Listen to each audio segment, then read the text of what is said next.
This is the Liz Harrison Show.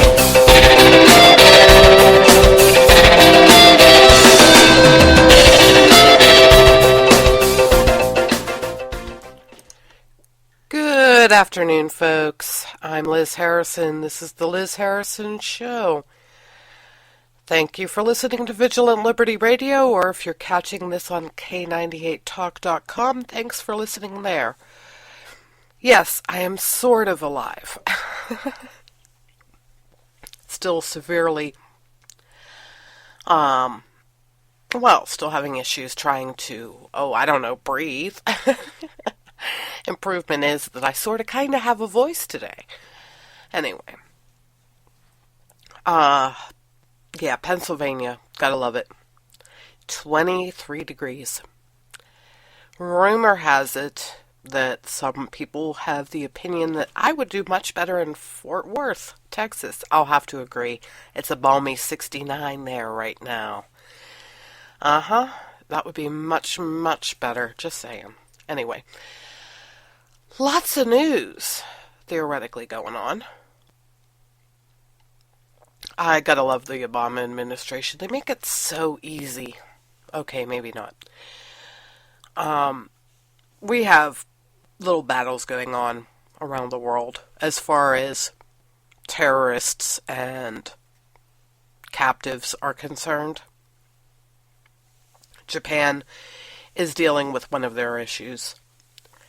One journalist from there was allegedly, probably, I don't know if it has definitely been confirmed yet, has been beheaded. They have another one being held by ISIS. And the linchpin in that is another terrorist being held in custody in Jordan and someone who was supposed to be put to death.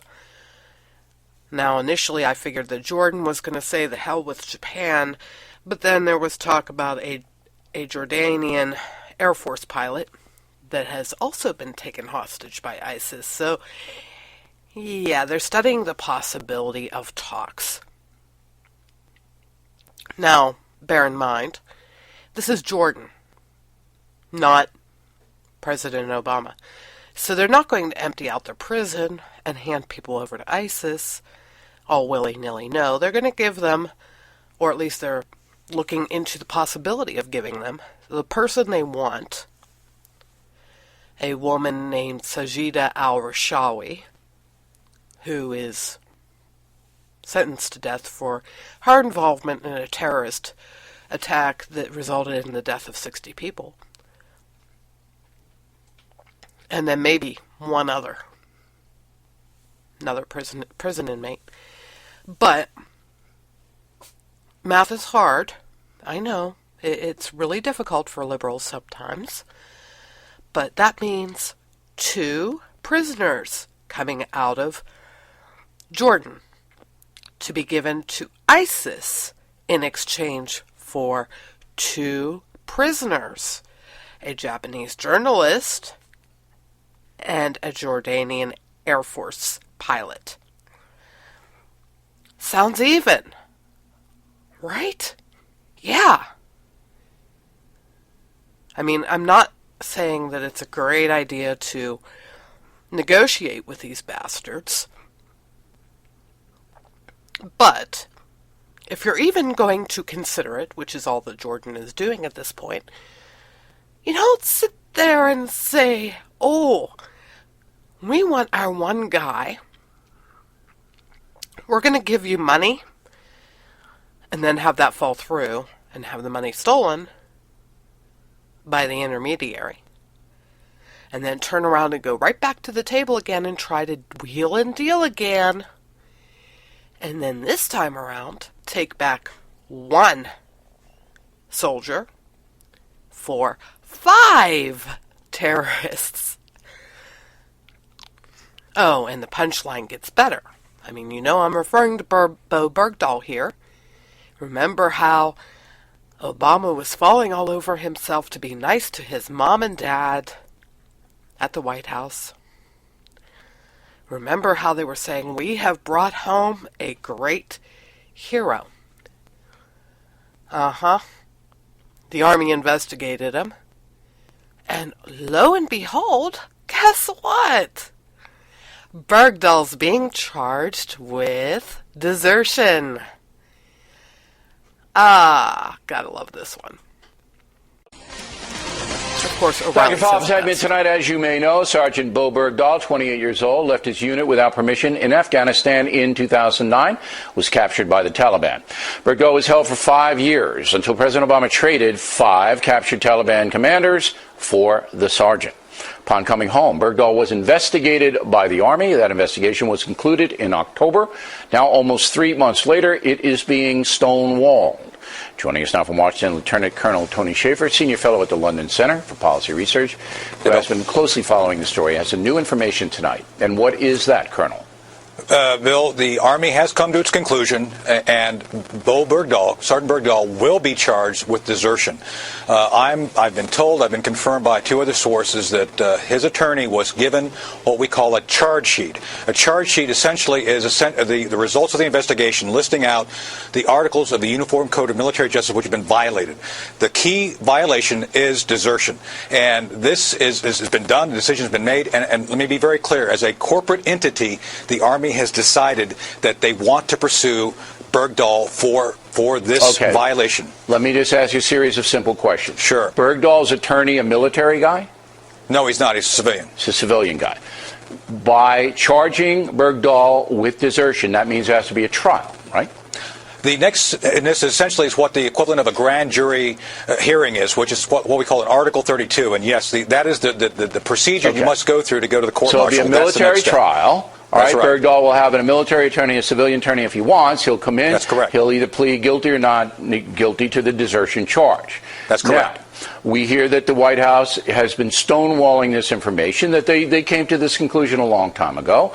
Remember, there was a prior investigation before this latest one with the Army. And who in the White House is the point person to tell the Army not to release what you just told us? There's a huge battle going on at multiple levels, but the individual that I've been told, which is spearheading this in the effort to suppress it, is Ben Rhodes. Ben Rhodes has been essentially the liaison between the Pentagon and the Pentagon and the White House on a number of key issues, to include a lot of the intelligence failures that you've seen. We've talked about right here regarding ISIS, regarding the Iraqi military. Ben has been the guy in the middle of all that, and I'm told again that he's the guy that's really he's a national security advisor, right? Yes, sir. Is that his title upstairs? If you can just. I'm not sure of his exact title. Assistant National Security Advisor. Assistant National Security Advisor. Okay. That's correct. So he's the liaison to General Mark Miley, who is the guy overall in charge, but Miley's boss is Martin Dempsey. That's correct. Who said on January 12th, there's Miley, Dempsey said that he expects the decision to be released soon. That was 2 weeks ago, and still no decision released. And you're saying, just want to be very clear, the White House wants it delayed, but what good does that do? Because sooner or later they have to put it out. Bill, this is shaping up to be a titanic struggle behind the scenes. Believe me, the Army here wants to do the right thing. Factually, there's no way they cannot do the right thing regarding Bergdahl. And the White House, because of the political narrative, President Obama cozying up to the parents, and because of President Obama releasing the 5 Taliban. By the way, those 5 Taliban were never briefed to senior leadership of the Pentagon before it happened. I'm just letting. The narrative is what the White House does not want to have. Of course they don't want it, but they're going to look. The White House can't tell the Army not to charge him with desertion. All right, if what you say is true, they're going to charge him with desertion. He has been. He's been charged, all right? So they got it. So now what good does it do for Ben Rhodes or anybody else to say, don't tell anybody? It's got to come out. They should just get it out and get it over with. Well, we're putting it out here, so hopefully this will start the process of getting the sunlight on the whole process. Bill, I'm told that this is, again, a huge battle behind the scenes. The White House wants this to go away. I understand from my Army sources, which are not nearly as good as yours, the Army and the Pentagon are furious because they see themselves looking bad, and it's not really their fault. No. Everybody in the Army has done what they needed to do according to their duty. That's correct. Yes, sir. All right, Colonel. We appreciate it very much. Thank you. All righty. No, there was something that got a little bit shuffled around in there. O'Reilly happened to sort of kind of talk over it, not pay attention. But go back to those 5 that were released to get Bergdahl. Remember, Congress was ticked off at the concept that they weren't consulted. Apparently, neither was the military. Or if they had been, they weren't really told exactly what was going on. Basically, the whole exchange was coming out of the White House. And I have a sneaking suspicion that might be what they really don't want the public to know about. That's why they want Bo Bergdahl to just go away. And enjoy the irony if you like, but recall desertion. And once upon a time, and I'm not even sure if it still does, I'd have to go and have somebody from the military go and answer this one, but you used to be shot for that. Yeah, that was a death penalty offense in the military, especially in wartime. So, wow. We really got a great deal there. No, not exactly. But hey, what are you going to do? The president knows what we need. That's what it all boils down to. And of course, don't forget, we're still having a battle with Congress over Iran. The president, Cameron, they don't want any more talk about sanctions. Because while they have a deal that they're trying to work out that really doesn't have a great chance of succeeding, they don't want to put in anything to go and make the Iranians walk away from the table. Really? Seriously? Uh-huh. No sanctions. That's a great idea. Okay. Maybe not. We have a lot of issues whenever it comes to foreign policy. There is one way to resolve them, though. Unfortunately, you can't do it with Congress. If that was the case, well, we wouldn't have the temper tantrums and the threats of veto if they go and say we want sanctions coming out of Congress. And you know that's what the president is going to do. And the likelihood that we're going to see a veto-proof bipartisan bill come out of Congress, well, maybe it might happen with this. It depends. If anything else blows up on foreign policy with the administration, maybe enough Democrats will sit there and say, oh, wait a minute, this is the Titanic. I don't want to be rearranging deck chairs. I'm going to get in a lifeboat and get the hell out. So, maybe they might decide that, yeah, we need to have a veto-proof majority here, and we need to have sanctions on Iran. But I'm not holding my breath. Not that I could at this point. No, the true solution to the problem is to come up with a new president, which thankfully is happening in 2016. Not so thankfully, the Republican field looks almost worse than Obama. Yeah. Now, far be it from me to go and take the advice of Donald, I'm going to run this time, Trump, on potential presidential nominees. I hate to admit it, it might actually be a good idea. He might actually have it down. But, you know, you got to hear what he had to say about him.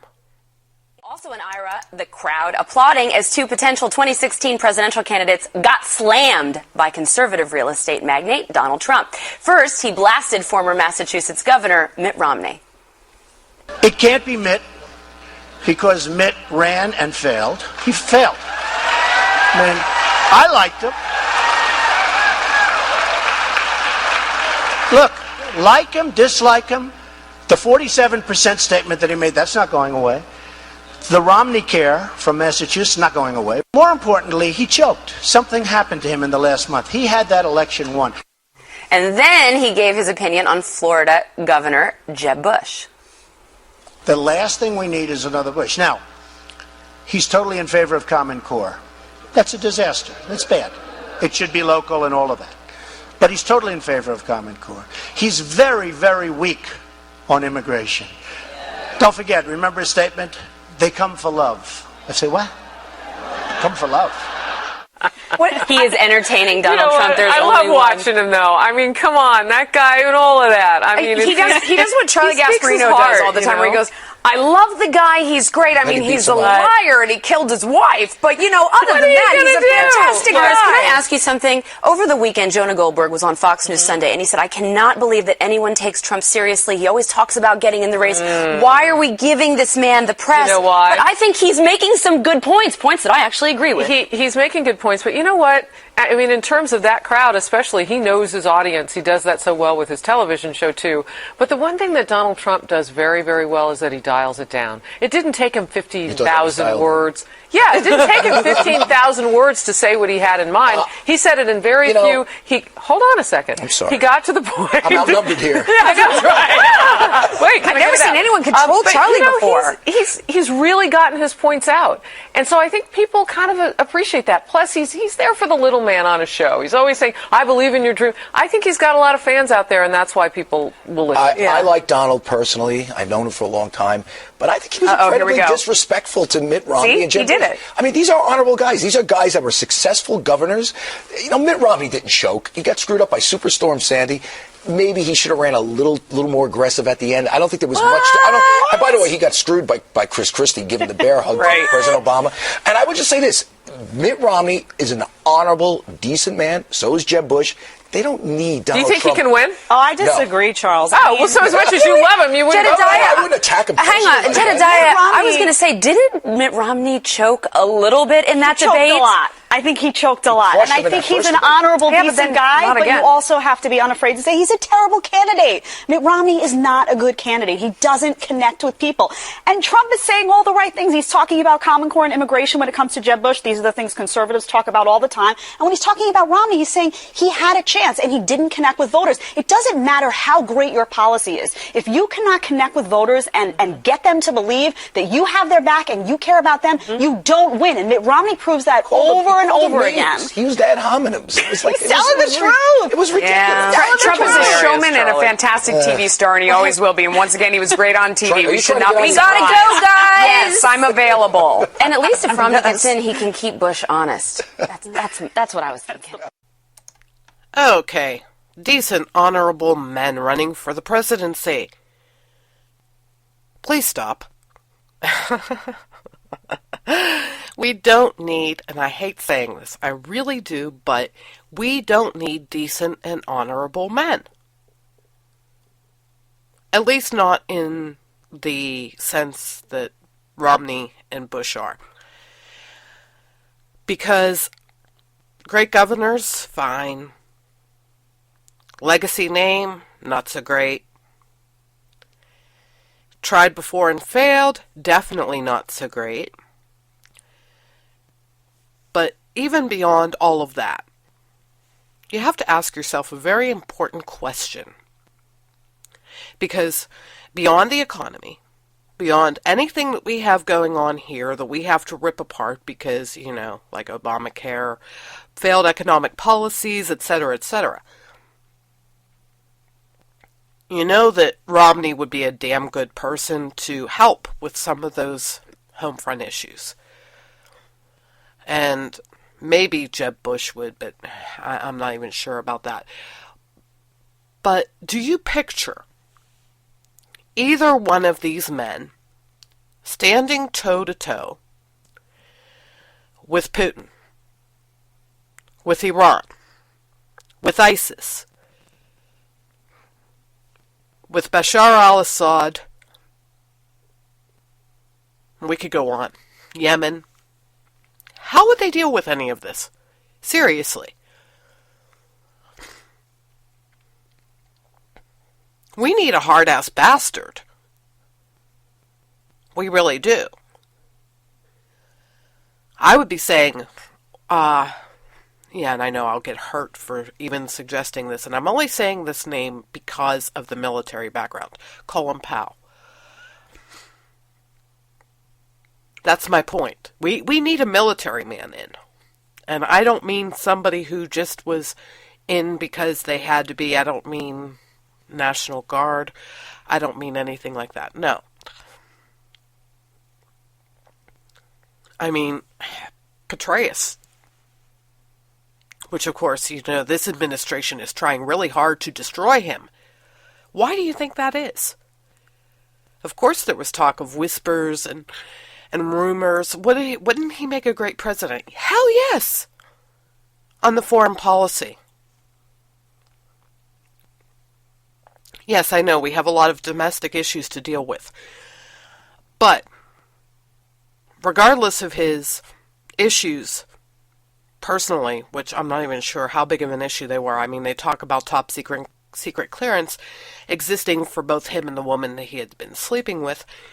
We all understand there are different levels of that, so I'm wondering how many levels beneath him she was.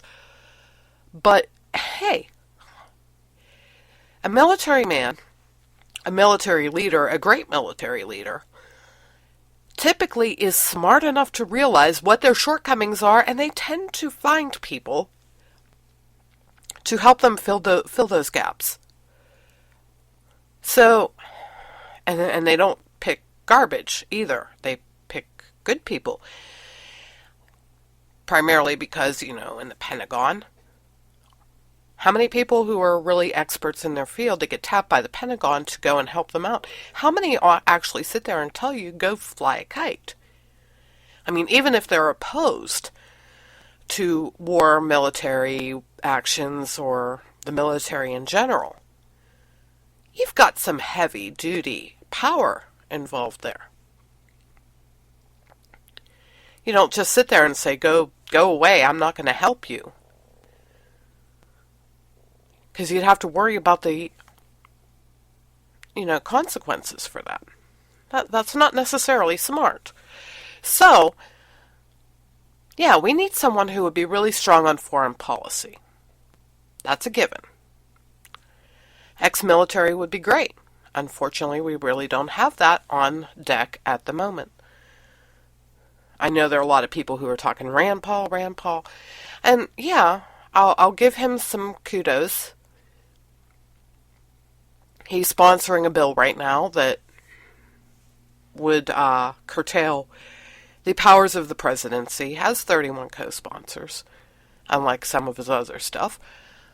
It might have a chance. It would be a good thing. Strengthen the checks and balances. But who knows? These are things that need to be addressed too, so that we don't end up in situations like we're in now. But yeah, we need to have somebody who actually scares Putin.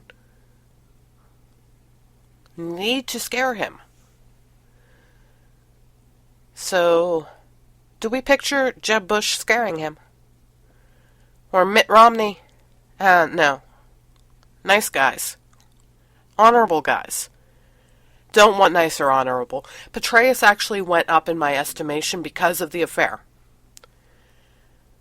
Yeah, I didn't stutter. Because, a guy who has an affair like that with his biographer, I know, you want to say, oh, it's not good to have someone immoral. Yeah, it is. You've heard fight fire with fire. You've heard know your enemy. If you have someone who is squeaky clean, never did a bad thing in his life, yeah, it doesn't work so well when you're working up against people like that around the country. And yeah, I know Obama did the smoking pot thing and had a questionable past. And he surrounded himself with a lot of people who are arguably criminals. Only one problem. They never left all of that behind. And yeah, Bubba had his affair in the Oval Office. These are all things that we've gotten over in theory. Would it matter if we had a Petraeus in there having affairs? No, not really. Honestly, we've seen worse. So, and would we question whether or not he was putting the country in danger? No, because the first time around he chose to sleep with a woman who had clearances and probably was smart enough to not say anything that was beyond her security clearance level. Just saying. This administration has been dragging that out for a very long time. That is something that people really need to consider. They really need to consider that, because if the administration is dragging something out, that means they're afraid. So beyond, finding someone who Putin would be afraid of, bonus points, somebody who the Dems are afraid of. There aren't very many of them, by the way. Rand Paul, not happening. I'm sorry. The only way that Rand Paul becomes scary to the Democrats is if we see a massive split between him and his father, or his father drops dead. And even in the second case, not so much, unless he came out saying after his father died that he thought that his dad was completely wackadoodle. Because no matter what, he's going to carry that with him. No matter how different he is from his father, it will always be assumed that he is at least a little like him. And I know there are people out there who love Ron Paul, but I've said it before, Paulites scare me. There's a reason for that. I had to deal with them on the campaign trail. They terrified me all the time because you never knew what the heck was going to come out of their mouths and what crazy ideas they were going to come up with. Libertarian ideas in general, a lot of them are really good. A lot of them border on anarchy. And we're bluntly nowhere near where we could actually implement them. But that sort of kind of doesn't sink in with some of the Paulites that scare me. And that's something that Rand Paul may never get away from. Sorry. Reality check, folks. So, same goes in some ways for other people. And Ted Cruz, that would be interesting. I'd be amused because of the whole birth issue. But hey, I think he's all right there. But who knows? Do we really want to go there again? Went through it with Obama. We don't need it coming from the other side. Believe me, we just really don't. Anyway, coming on the bottom of the hour. Got the news. Actually managed to put the right one in for today. And when I come back, I'm going to talk about something that, isn't so heavy. A couple amusing things. The interwebs are full of them. So, be right back after the news.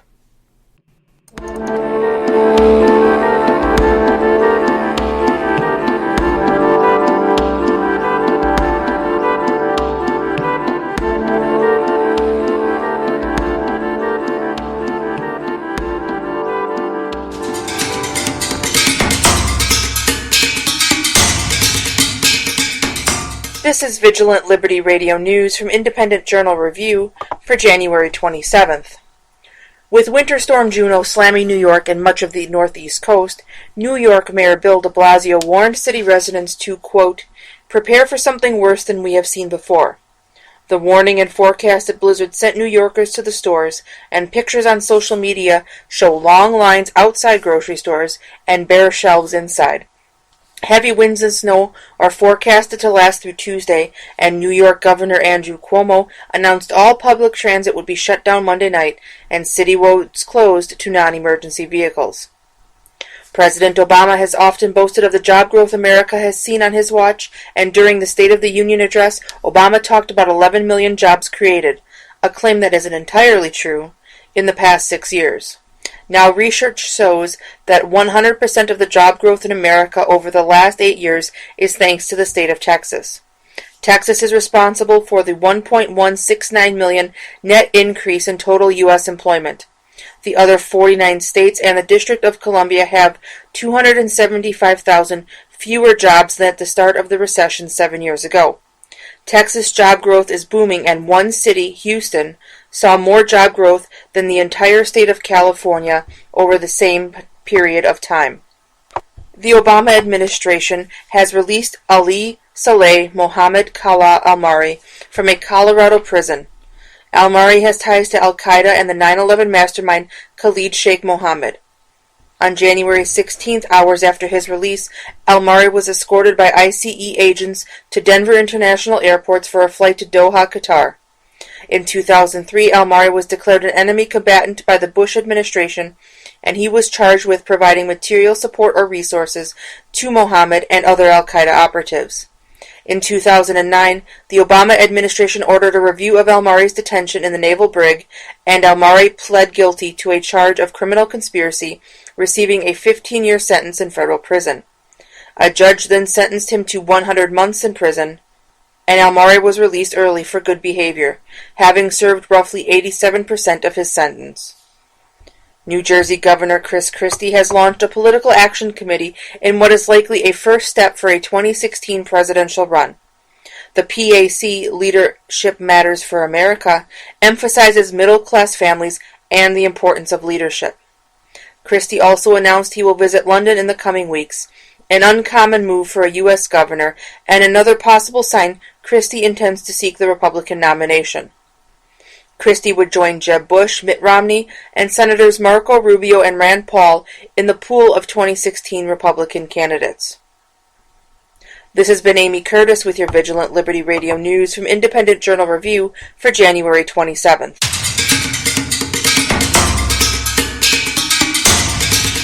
Hi, this is Jason Dibbler, co-host of Q with a View, heard every Tuesday night at 9 p.m. Eastern Time on FTR Radio. Right now, FTR needs your help in making the jump into the 21st century through some long-needed equipment upgrades. This is where you, the great and loyal listeners of Great Conservative Talk Radio, can really lend a hand. Visit GoFundMe.com/helpupgradeFTR right now. Your assistance, no matter how small, will help to ensure that FTR can continue to offer some of the best conservative radio on the interwebs. Your donation of $50 gets you up to 60 seconds of airtime on FTR Radio 4 times. For $100, your ad will run 10 times, or if you don't want to run an ad, you can have 30 minutes of FTR airtime to talk about anything you want. There are other thank yous for other levels of giving as well, but those are some pretty great offers. We hope you'll consider making a small donation to help keep quality conservative talk radio alive and thriving on the internet. Visit GoFundMe.com/helpupgradeFTR today. Thank you. Hi, this is Steve Hamilton, station director at AltCon Radio, and that sultry voice you're listening to is Liz Harrison on The Liz Harrison Show.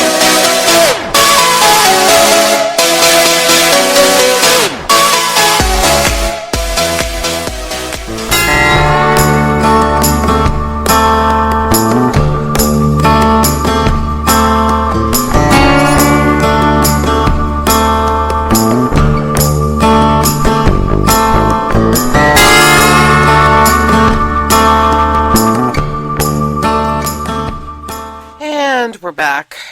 If my father was still alive, he'd probably be telling me right about now that the music industry has finally gone full circle. Back in his day in the 50s, it was a horrible situation for a lot of artists.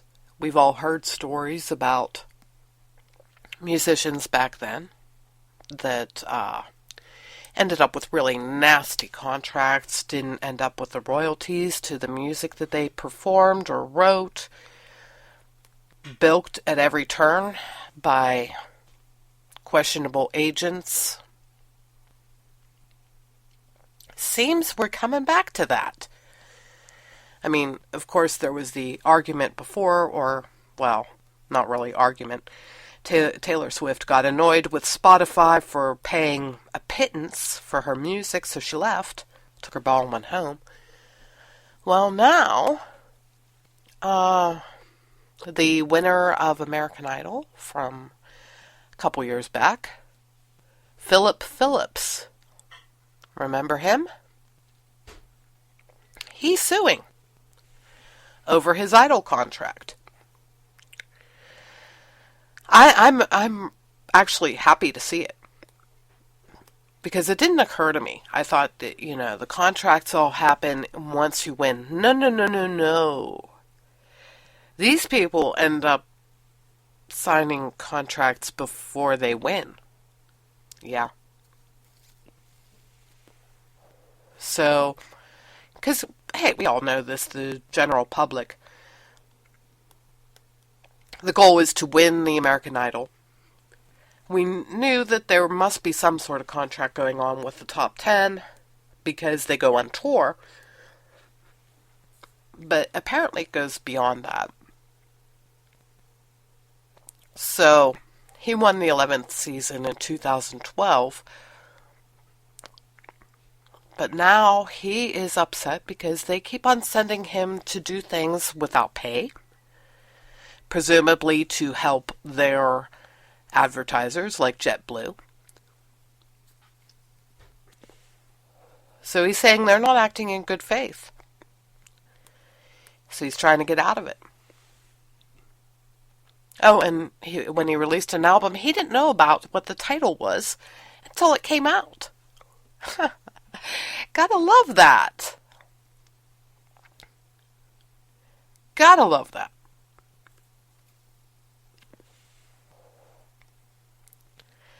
I don't know. I give him credit for doing it. I hope that he wins. And more importantly, I hope that it changes the way that they run things on Idol if it's going to continue going on. I'm not one of the people that watches it anymore. My family used to be big into it. We used to get, every year we'd watch at least the beginning. We didn't this year. Because, funny. Because anybody who's seen the beginning of Idol knows what I'm talking about. The really, really bad singers and then the inevitable gag ones. So, yeah. Pants on the ground, that was funny. Man who was totally ineligible to compete, but he did the whole pants on the ground thing. Liked that. Liked that. That was nice. Anyway. Onward and upward to other entertaining stuff. While I was sleeping, the Facebook went down. Oh noes. They weren't hacked. They're claiming it was because of changes that they were making in the background, which always makes me nervous. Facebook annoys me. It is one of those things that I deal with it because I have to. If I did not have to get information out about this program and rating and everything else, arguably I probably would not be on Facebook. Yeah, I don't think I would be. I would be one of those horrible people that they would be seeking to get onto the Facebook. Nope. So, I was amused that earlier today on Facebook I came across something. It's about Facebook breakups, a video. It has audio that actually doesn't require, viewing the video to get the point. It's pretty amusing. But anyway, they did it like an old 1950s etiquette thing. We've seen those before. I used to pull them here and there and play them on FTR. The really ridiculous advertising, sexist crap. Well, this one, somebody went and turned it into Facebook etiquette 50s style. And I had to laugh a little because I've heard this over the last 2 or 3 months. I've had maybe, I don't know, somewhere in the neighborhood of a dozen people going and complaining about this very thing. people changing their relationship status on the Facebook without consulting the other person. You gotta listen to this.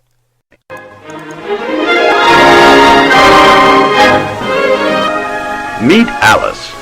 She switches on her computing machine and looks to see what her friends have been up to on Facebook, the electric friendship generator. She checks in to see what Timmy's been up to. Alice and Timmy have been going steady for 6 months. That's funny. Timmy changed his relationship status from in a relationship to single. Even more curious, he became friends with Donna Whitehouse at 2:07 a.m. Timmy just bungled rule number 1 of Facebook relationship etiquette. Don't change your relationship status without consulting the other person. What a dope. Alice decides there must be some sort of mistake. She sends him a note to see if it was a mistake.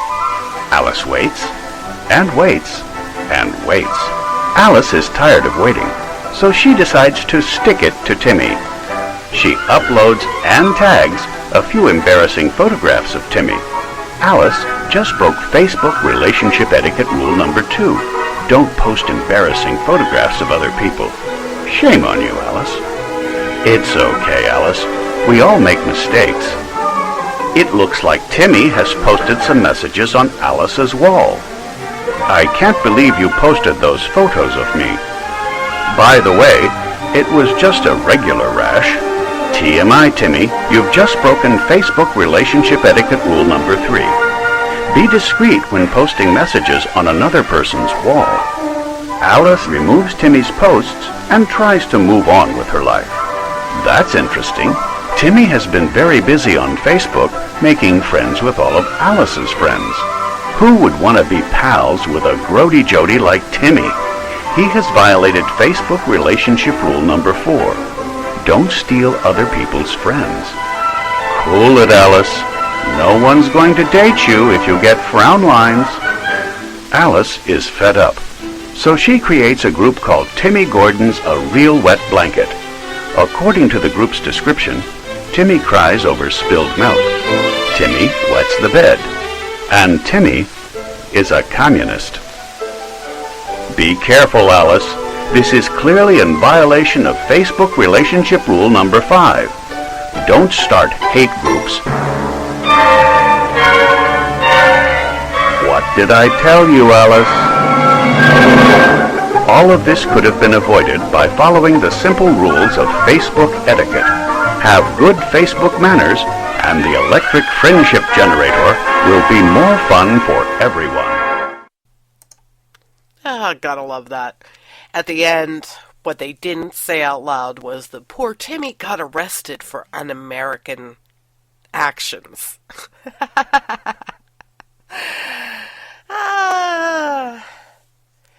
Anyway, it does point out something very important that seems to get lost on a regular basis, not just on Facebook, but, on the interwebs in general.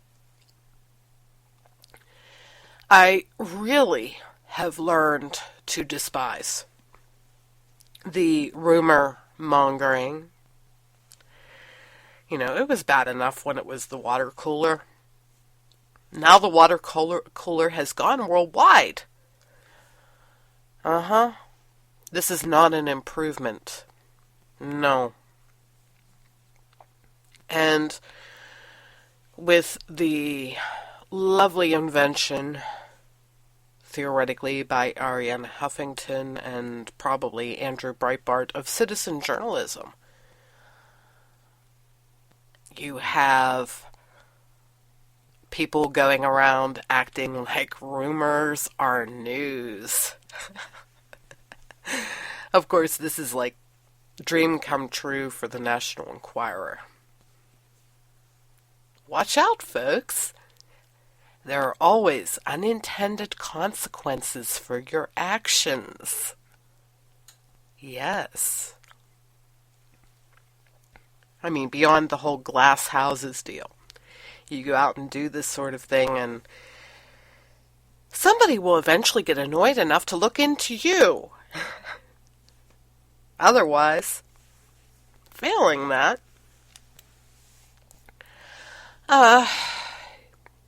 people eventually get to the point where they don't take you seriously anymore. Which is really sad whenever you're arguably trying to build a reputation as somebody who is trustworthy and offers real news and breaks stories and all of that wonderful stuff. Yeah, but when you start gathering around and playing in the mud and start slinging it around, you know where you end up?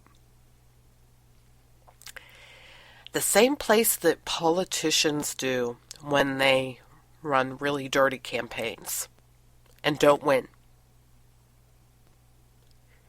You know what I mean? I know people know what I mean here, because you're a political candidate, you run a really dirty campaign, and you end up, well, being relegated to the pile of has-beens that nobody wants to talk to anymore. Yeah, and nobody reads you. Nobody takes you seriously. Except for people who are just like you, but then you're in a really, really small echo chamber, and who cares?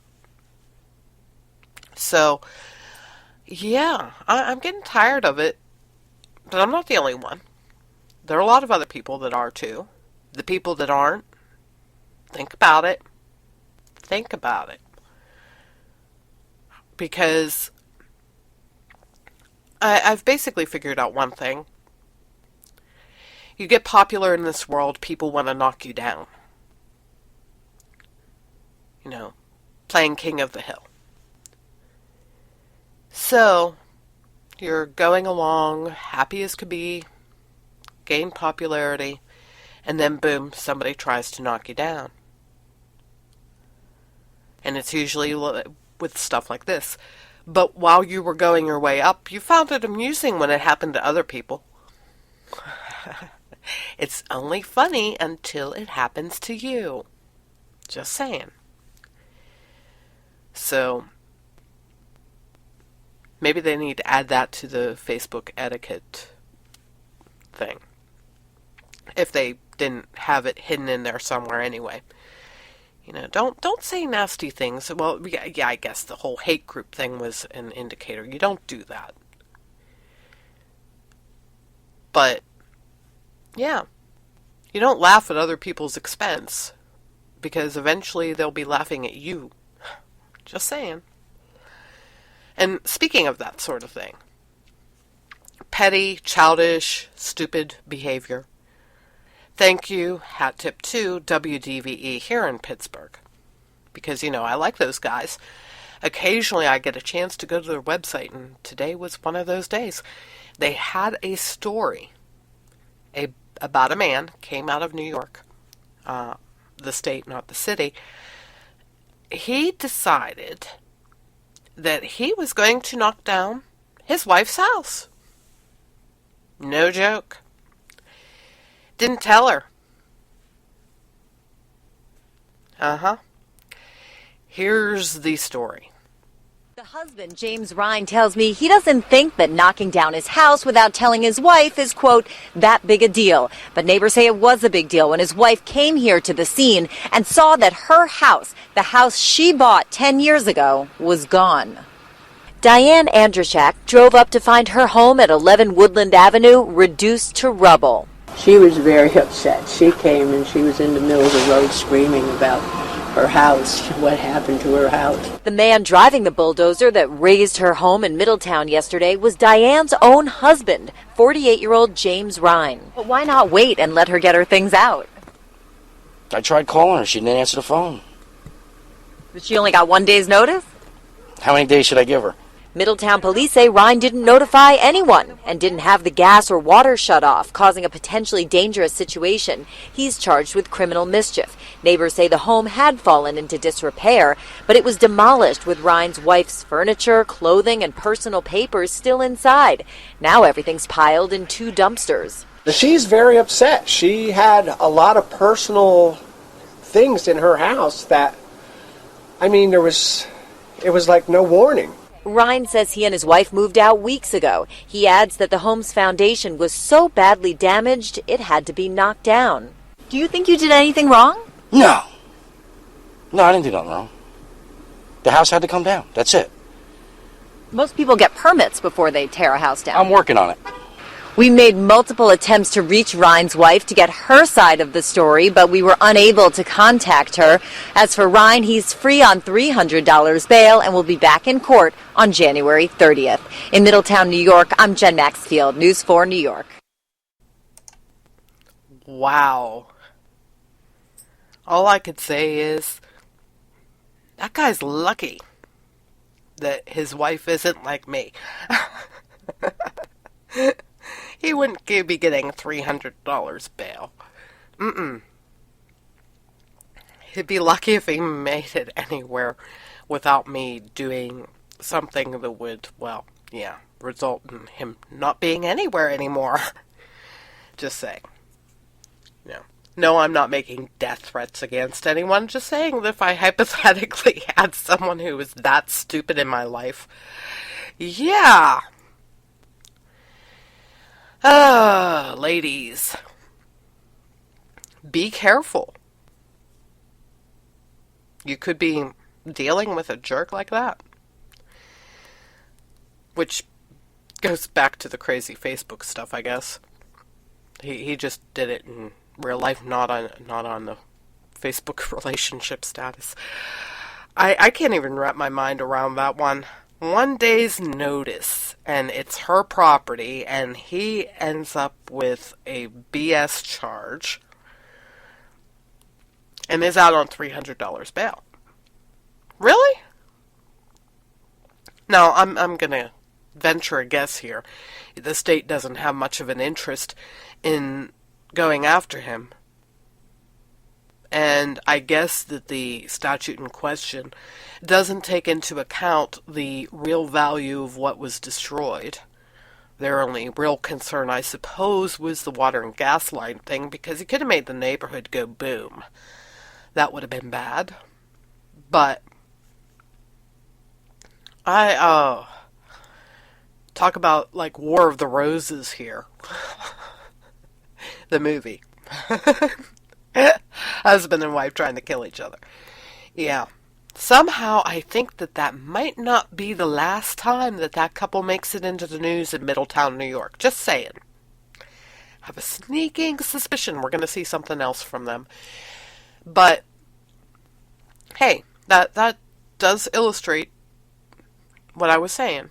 Don't do childish, stupid things. Don't try to ruin people's lives.